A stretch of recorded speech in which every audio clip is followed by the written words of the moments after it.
Cheyenne and First Nations people, because they would raise the question, wait a minute, who stole the country in the first place?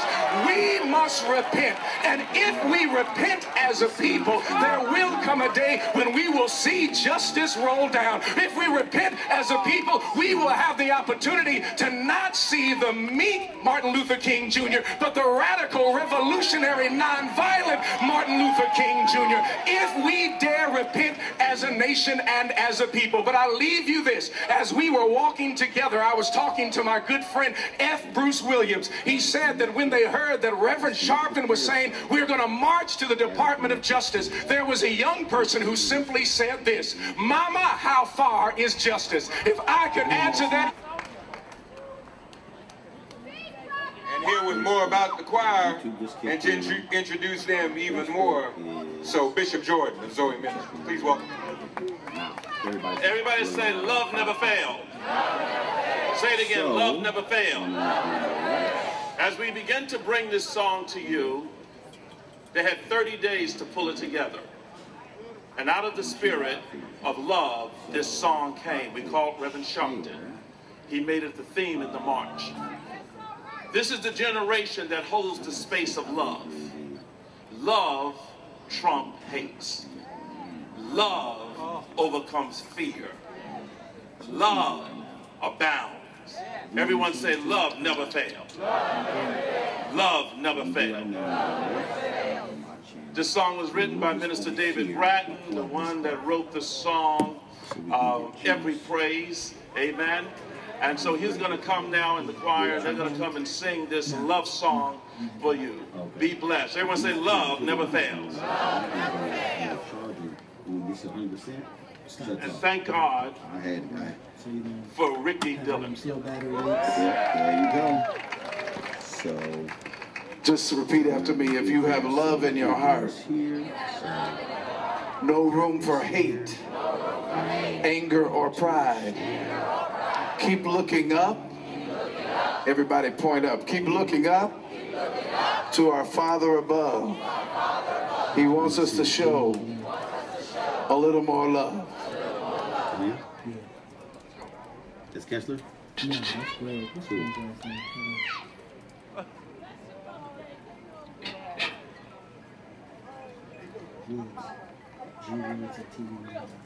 Okay.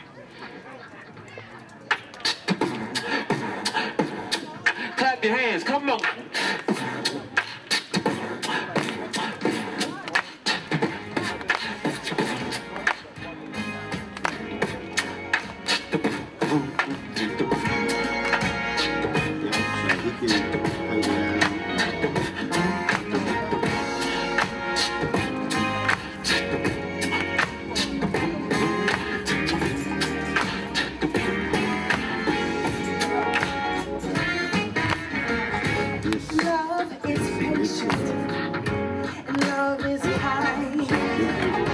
Lord is protection from the trade winds of life behind. Love endures all things to the end of time.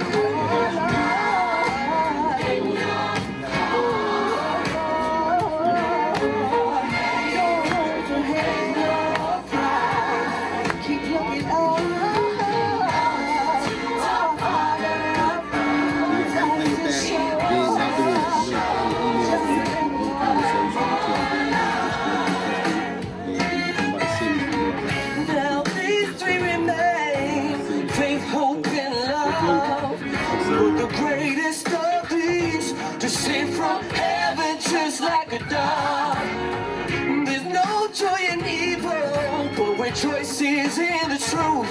Love is God, and God is love, and love is love in you, yeah. Love in your heart, yeah. No room for hate, no room for anger, there's no room for pride, no. Keep looking up to our Father above, 'cause He wants us to show, yeah, a little more. If you have love, yeah.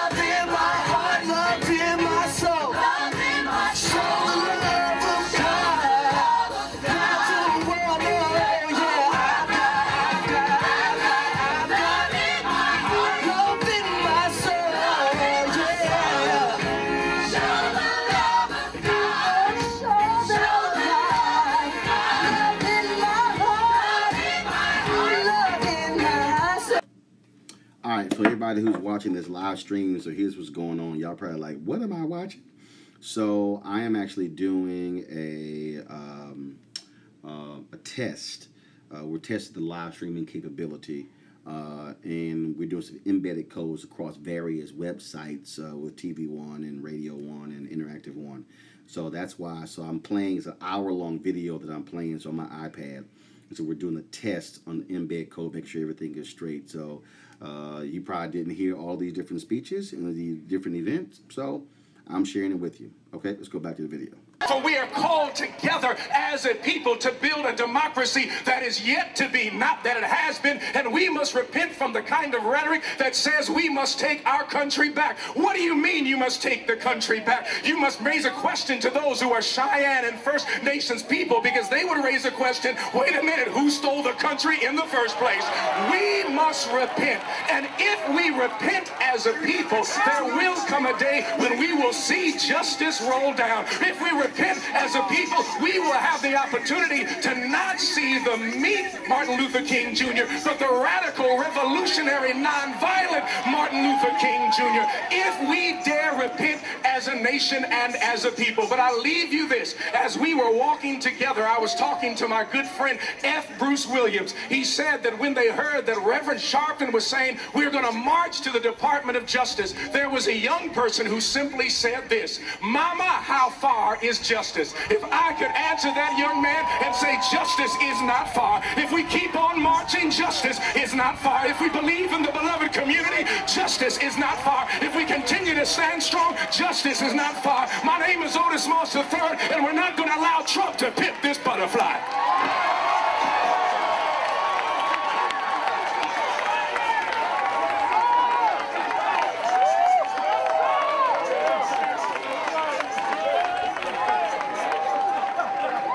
Reverend Otis Moss. He wants you to know he's from Chicago. All right? I didn't know that mattered that much. We now have Word of Song from Zoe Ministries, and I will introduce the person who will introduce Reverend Sharpton. Okay, we all right? All right, let's please welcome Zoe Ministries. Give them another round of applause. We have church out here today.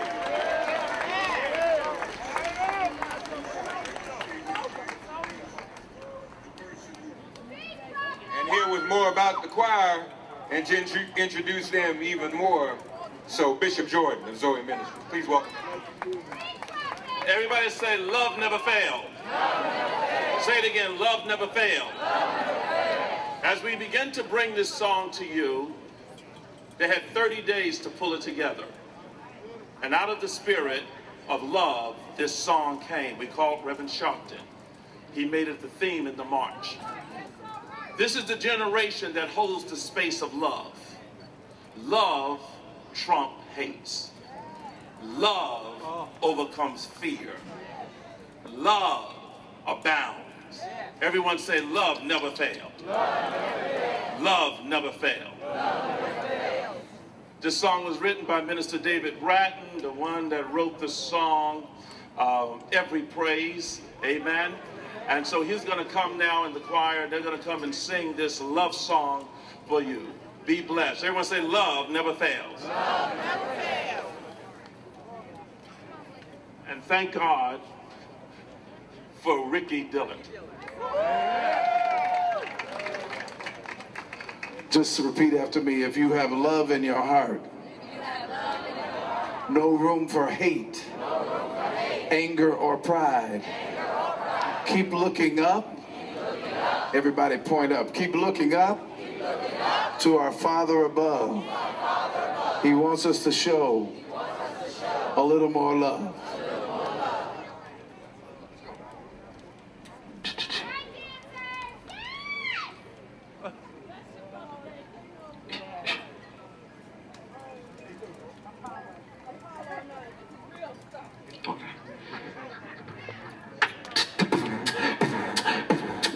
Clap your hands, come on.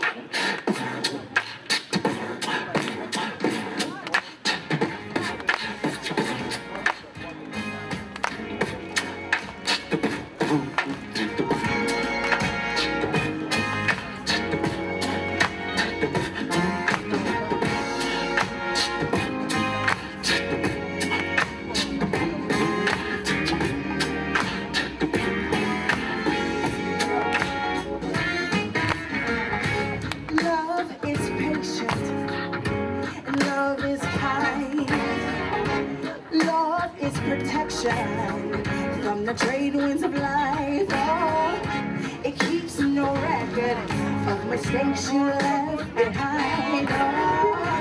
Love endures all things to the end of time. Oh, Lord, in your heart, no room for hate or pride. Keep looking up.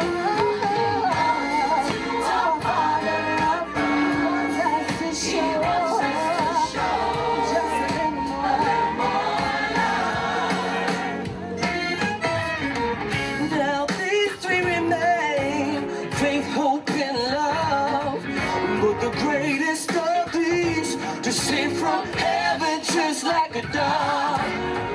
There's no joy in evil, but rejoices in the truth.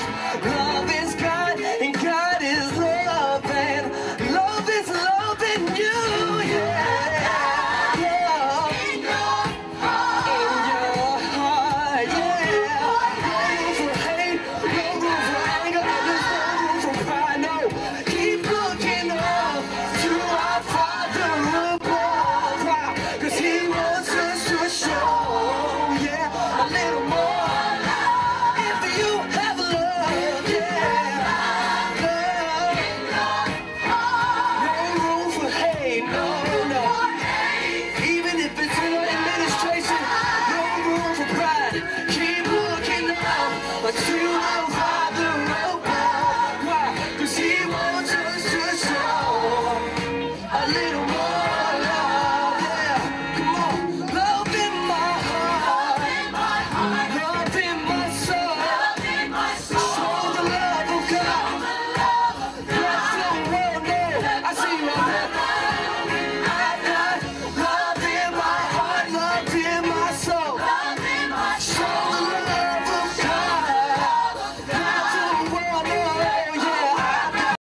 Said, I hope and pray that our returns back to our respective destinations will be equally as safe. We owe a great debt of gratitude to Reverend Sharpton for a number of reasons. But some of us may have thought this was called because of Charlottesville.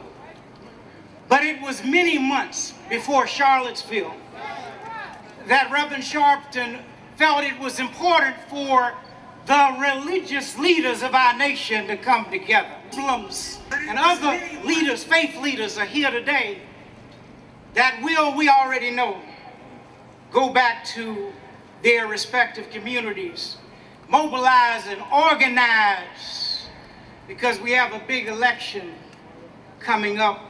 Well, we have elections every year, but a big one next year. So we are here today because we are compelled by a moral obligation. That obligation is prophetic. It calls upon justice to roll down like waters and righteousness like a mighty stream.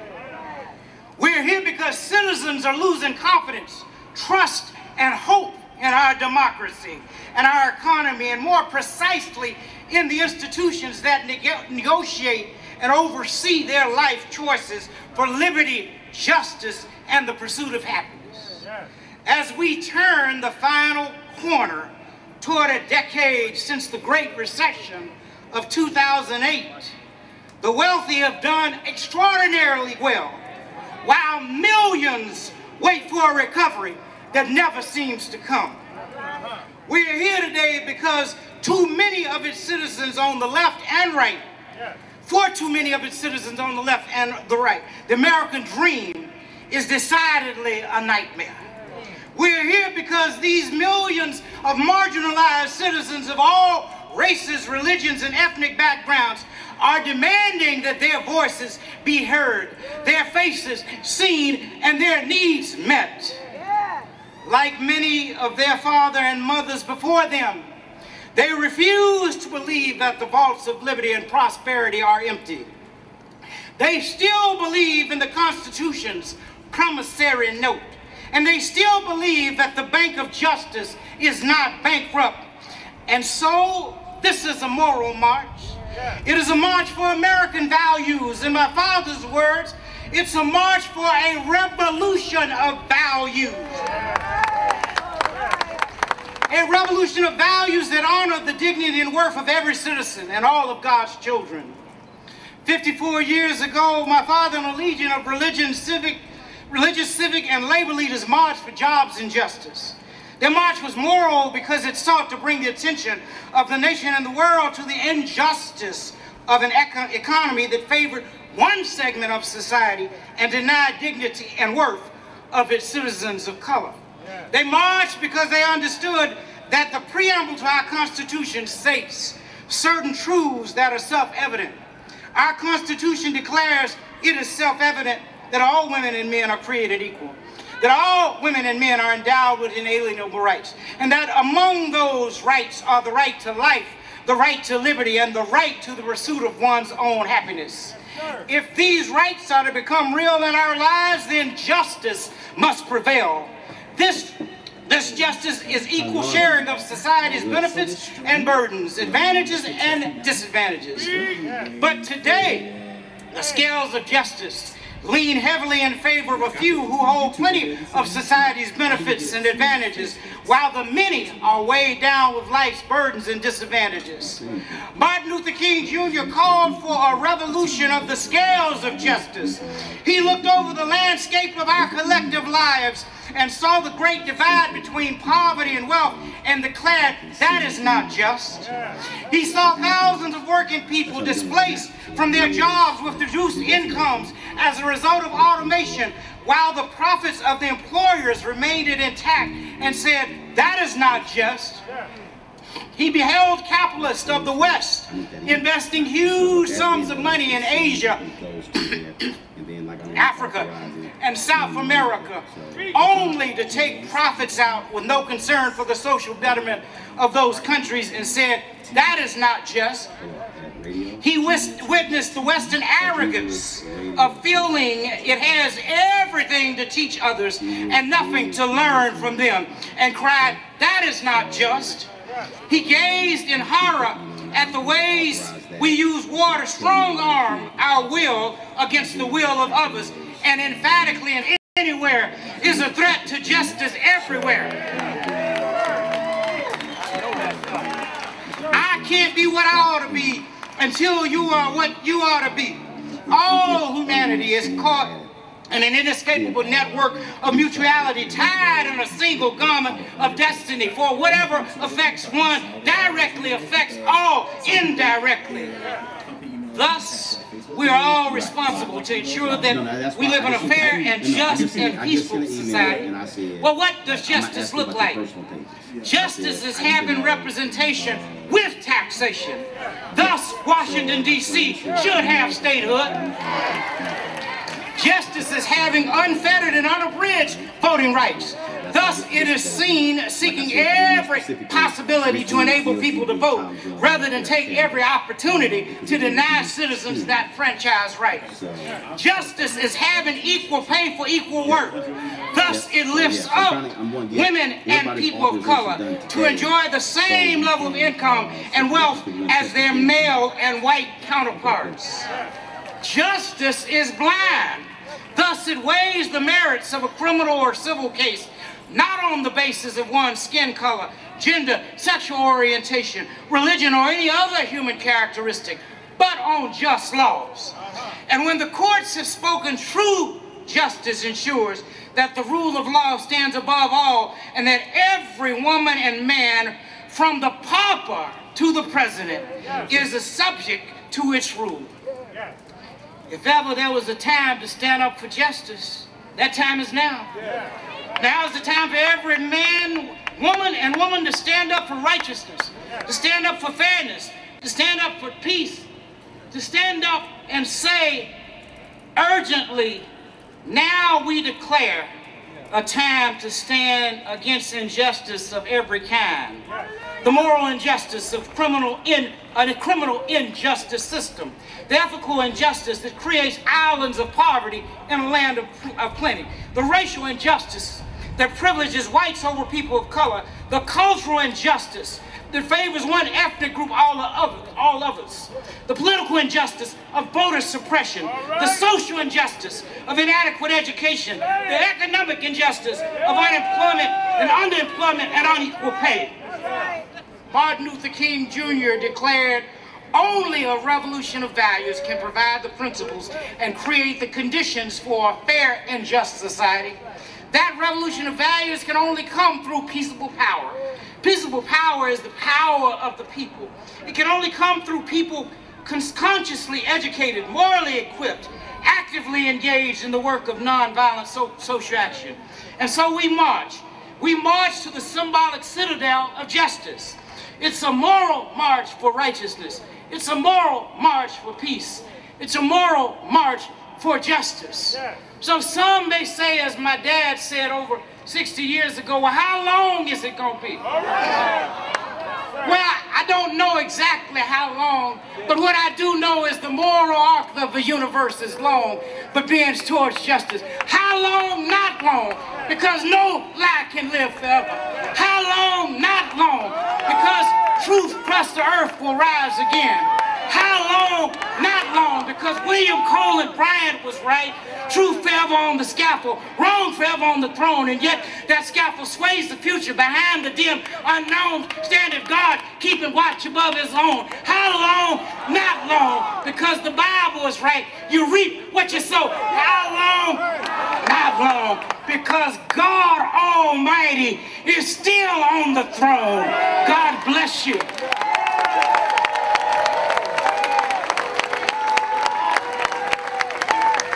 Let me thank God for